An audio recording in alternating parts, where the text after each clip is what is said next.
The Trump administration reacting to the fraud in Minnesota with a strong warning. Our message to all is clear.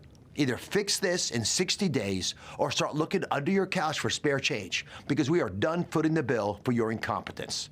This administration will never stop fighting to protect the vulnerable Americans who rely on these programs and the taxpayers who fund them. We're going to crush waste, fraud, and abuse.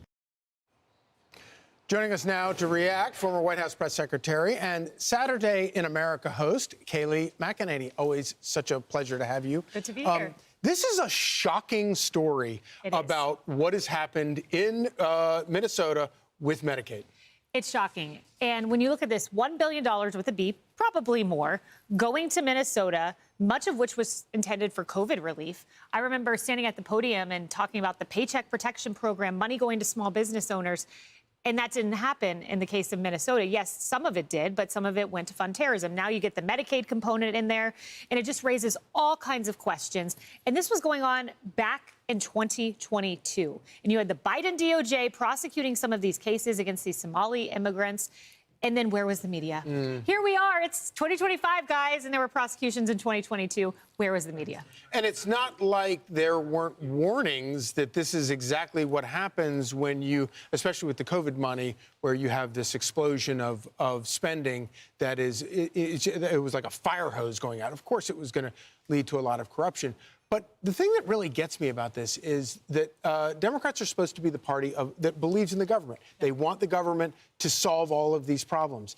And yet Medicaid, which is like one of the most valued programs in the government, they allow this to happen and then for political reasons want to act like it didn't happen. Sure. And as we're talking about health care subsidies and, the importance of lowering costs for Americans, you think about Medicaid money being a big part of that, going to Americans instead going to illegal immigrants.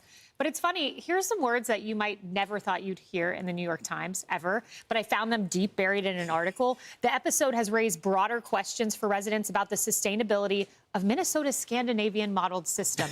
Whoa, New York Times, you're finally waking up. If you're something in the drinking water, conservative New York Times, hey. And I would like to thank you for reading the New York Times so I don't have to. You're welcome. Over in the Wall Street Journal, we had an interesting op-ed pointing out that the lesson of Minnesota's fraud is that Republicans have an opportunity to run against out-of-control welfare state by Kim Strassel. I think it's a really good point. This is kind of, I think, the key difference, or supposed to be, ideologically, between Democrats and Republicans, that actually maybe all of this money going to these welfare programs, at the very least, need to be monitored. Sure. But if not that, there are dangers that come with it. Absolutely. And Kim Strassel is always a voice of reason. Yeah. So too is the Wall Street Journal. But the Times actually took it a step further than just questioning the welfare state. They actually admitted the system helped create an environment that drew immigrants to the state over many decades, including tens of thousands of Somali refugees. So they actually had this through line, this moment of reason. Yeah. It's not just the welfare state, and it's the fact that it drew all of these immigrants here, and they have a huge problem in Minnesota. And Tim Walz knew about it. I've got to believe there were red flags. He was either completely ignorant or just turned the other way.